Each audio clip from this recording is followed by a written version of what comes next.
नमस्कार दोस्तों, आपका स्वागत है टेक्नोलॉजी अपडेट्स के एक नए एपिसोड में। आइए बात करते हैं कि टेक्नोलॉजी दुनिया में क्या नया हो रहा है।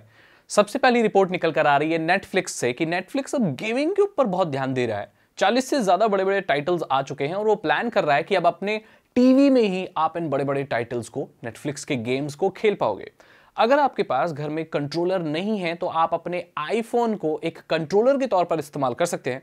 तो इससे क्या होगा कि घर घरों में, अमेरिका वगैरह में तो आईफोन सबके पास होते हैं, टीवी भी सबके पास होता है और नेटफ्लिक्स का सब्सक्रिप्शन भी होता है।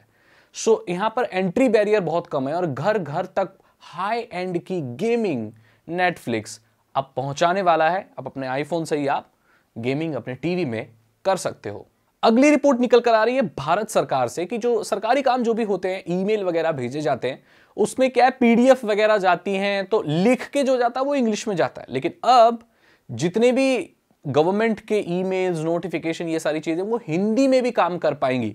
आने वाले मंडे से ये चीज चालू हो सकती है, जिससे जितने भी सरकारी जो भी कम्युनिकेशन हो रहा है वो सभी हिंदी में हो सकेगा विया ईमेल, या वाया ईमेल भी बोल सकते हो। और जितनी भी सरकारी आईटी सिस्टम है उन सभी में हिंदी ऑफिशियली सपोर्ट करेगी। अभी तक ऐसा नहीं हो रहा था, लेकिन आगे हो जाएगा। भारत पे, गूगल पे, पेयू, पेटीएम, रेजर पे, ऐसे बहुत सारी ये सर्विसेज हैं जो एक साथ मिलकर आई हैं। अब आप पेमेंट जो करते हो आप यूपीआई से या अपना स्कैन करके क्यूआर कोड, अब क्रेडिट कार्ड की मदद से भी कर पाओगे। पहले क्या होता था कि आपके अकाउंट में पैसे होने चाहिए भाई, तभी आप स्कैन करके ऐसी चीजें पे कर सकते हो। लेकिन ये जो भी पेमेंट गेटवेज हैं ये सब एक साथ आए हैं। इस चीज को चालू करने के लिए आरबीआई ने अलाउ कर दिया कि भाई क्रेडिट कार्ड के उससे भी आप पेमेंट कर सकते हो। पहली बात तो भाई क्रेडिट कार्ड एक बहुत बड़ा झोल है, बनवाना नहीं चाहिए, क्योंकि इसके आने के बाद आप ऐसी चीजें भी खरीदने लगते हो जो आपके पास पैसे नहीं है, क्योंकि आप बाद में पे कर दोगे ना।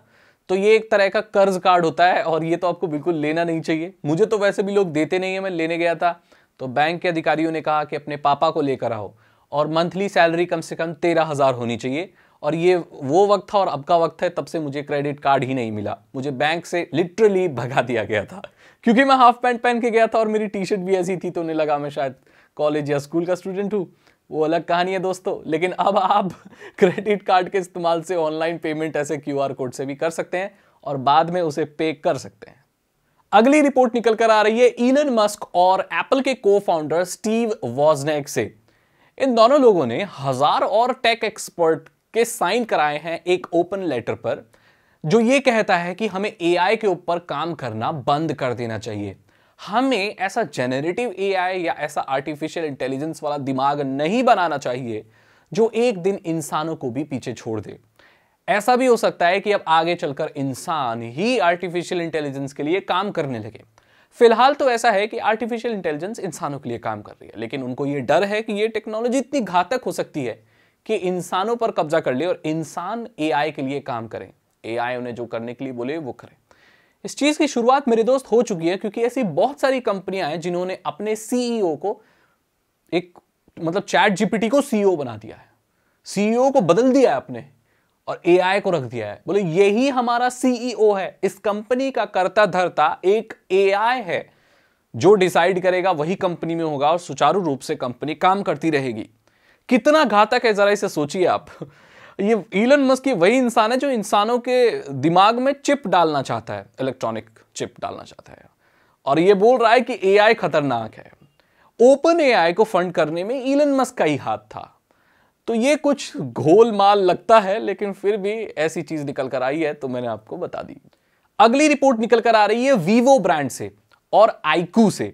आईक्यू ब्रांड एक सब ब्रांड है वीवो का ही, जो कि परफॉर्मेंस सेंट्रिक स्मार्टफोन्स बनाते हैं। भारत में भी आपको इसके बहुत सारे स्मार्टफोन देखने को मिलते हैं, इनकी सेल वगैरह निकलती रहती है। सो बेसिकली ये वीवो का ही हिस्सा है, लेकिन ये ऐसे अलग ब्रांड से आता है कि इसमें जो बहुत अच्छी परफॉर्मेंस देने वाले जो स्मार्टफोन है, प्राइस टू परफॉर्मेंस रेशियो बहुत अच्छा है जिनका, ऐसे स्मार्टफोन ये लाते हैं।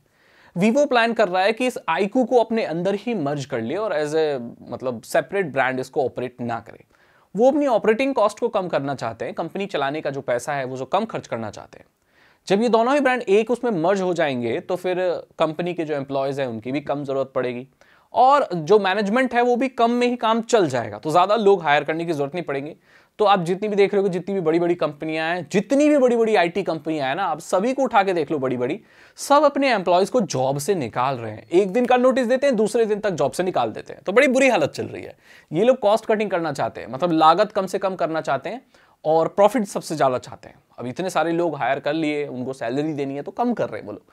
आईटी कंपनी को चलाने के लिए ज्यादा लोगों की जरूरत पड़ती नहीं है। और जब से एआई आया है तब तो जॉब और खतरे में है भाई।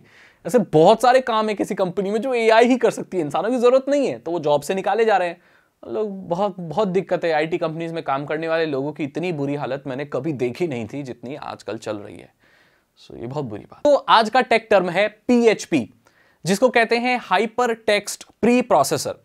ये एक सर्वर साइड स्क्रिप्टिंग लैंग्वेज है, जो कि शुरुआती दौर में जो सबसे पहले जो लैंग्वेजेस आई थी एचटीएमएल के साथ काम करने के लिए, ये उनमें से एक है। ये इंटरैक्टिव वेब पेजेस, वेबसाइट्स बनाने के लिए इस्तेमाल में लाई जाती है, डायनेमिक पेजेस बनाने में लाई जाती है। कुछ स्टैटिक पेज जो होते हैं जो एचटीएमएल से बनते हैं, जो आप अपने स्कूल में सीखते हुए आए हो। डायनेमिक पेजेस होते हैं जो चेंज होते रहते हैं वक्त के साथ, अलग अलग रिस्पॉन्स देते हैं। सर्वर साइड स्क्रिप्टिंग वो होती है जिसकी प्रोसेसिंग वगैरह सब सर्वर पे हो रही होती है और फिर आपको अपने वेब पेज पे वो डिस्प्ले होती हैं चीज़ें।